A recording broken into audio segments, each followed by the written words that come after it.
Okay, thanks Sneaker for asking me for a bit of help with question 15 part C of the boost pack. So this was, the last part of this question was asking us to express these two parametric equations as a single Cartesian equation. And remember that Cartesian equations are equations which have eliminated this t, so we should just only have x's and y's involved in the equation.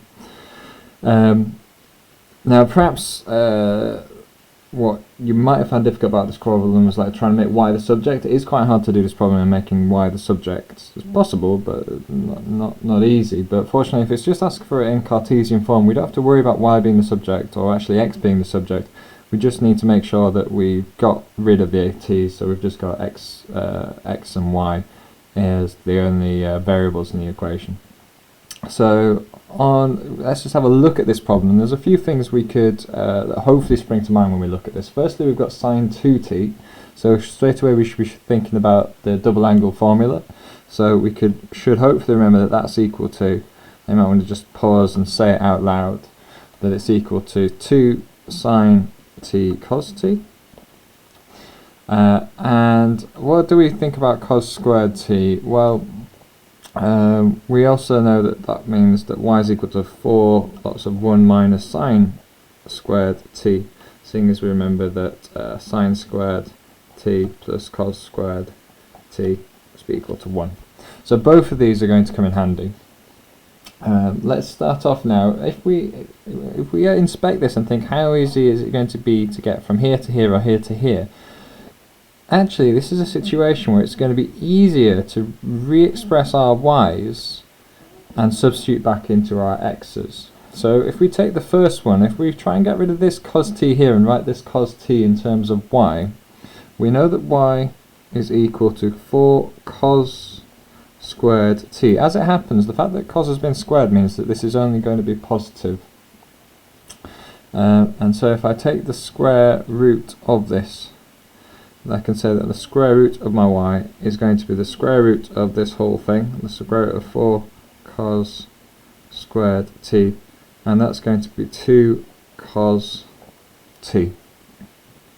Alright, so we've got an expression for 2 cos t, that's my root y, so that must mean just that my root y then over 2 is equal to cos t. So I could substitute this back in here and say that my cos t is root y over 2. So that just leaves me with my sine t component, and for that I'm going to use this form of y. So I also know that y is equal to, from just expanding these brackets out, 4 minus 4 sine squared t. Well, if I subtract 4, that means y is equal to negative 4 sine squared t, and divided by negative 4, I'm going to get 4 minus y over 4 is equal to sine squared t. And so that means if I take the square root of both sides, that 4 minus y over 4 square rooted is going to be equal to sine t, or if we simplify that a little bit, a half of 4 minus y is equal to sine t. So I've got an expression for sine t and I've got an expression for cos t, both involving just y, so I can substitute both of these back into this form of the equation. So I can say that x is equal to root 3 times by 2 lots of sine t, which was I figured out as a half root 4 minus y, times by cos t, which I figured out was root y over 2.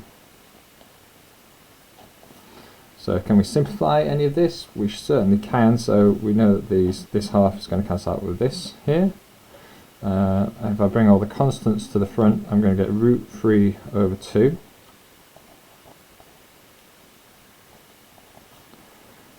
Root 4 minus y, root y. And at that point it may be nice to, I mean, this looks a little bit messy, doesn't it?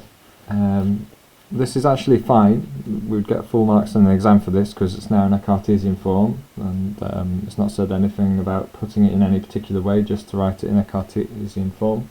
But we might choose to perhaps square everything here. So if I square everything, I'm going to get root 3 squared, which is 3 over 4, 2 squared, times by my 4 minus y, times by my y, or that x squared is equal to 3y over 4 lots of 4 minus y.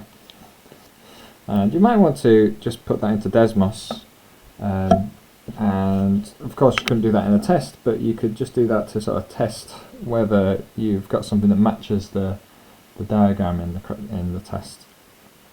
I hope that was helpful, but if I went over something that was a bit obscure, or if you've got further questions, or there's something that you didn't quite follow, please do let me know. I appreciate all the questions that I'm being sent. Hope you're enjoying your Easter, everyone.